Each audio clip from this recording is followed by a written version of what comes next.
कांग्रेस नेता और सांसद शशि थरूर विदेश मंत्री एस जयशंकर को दी गई अपनी एक सलाह पर घिरने के बाद सफाई पेश की है।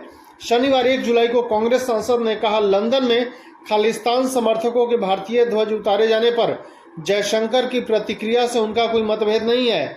उन्होंने ये भी कहा, जयशंकर उनके दोस्त के साथ ही काबिल विदेश मंत्री हैं।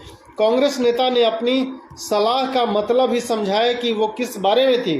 दरअसल लंदन स्थित भारतीय दूतावास से जब खालिस्तान समर्थकों ने पाकिस्तानी झंडा उतारा था तो अक्सर कूल रहने वाले विदेश मंत्री एस जयशंकर ने तीखी प्रतिक्रिया दी थी। जयशंकर ने इसके अलावा भी कई मुद्दों पर पश्चिमी देशों को कड़ी प्रतिक्रिया दे चुके हैं।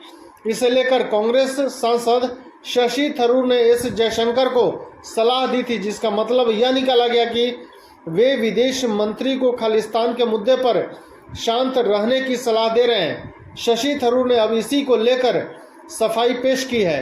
थरूर ने ट्वीट कर लिखा, दोस्तों ने मुझे कुछ ट्रोल्स भेजे हैं जिसमें कहा गया है कि मैंने विदेश मंत्री को खालिस्तानियों पर दी गई टिप्पणी के लिए शांत रहने को कहा था, लेकिन ऐसा नहीं है। थरूर ने लिखा, जब भारतीय ध्वज उतारे जाने घटी तो मैंने विदेश मंत्रालय से पहले ही नाराजगी व्यक्त की।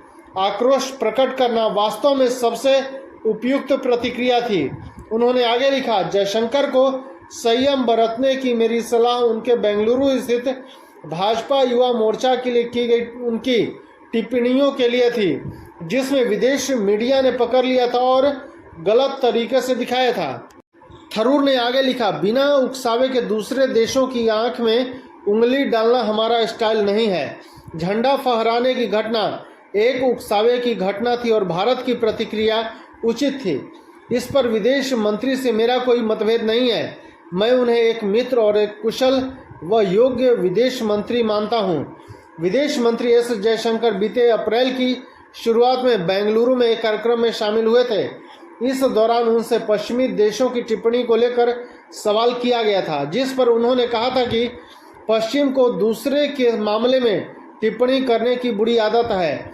वे सोचते हैं कि उन्हें भगवान का दिया किसी तरह का अधिकार है, लेकिन उन्हें सीखना होगा कि अगर वे ऐसा करते रहे तो दूसरे भी करने लगेंगे जो उन्हें अच्छा नहीं लगेगा, और ऐसा हो रहा है। धन्यवाद।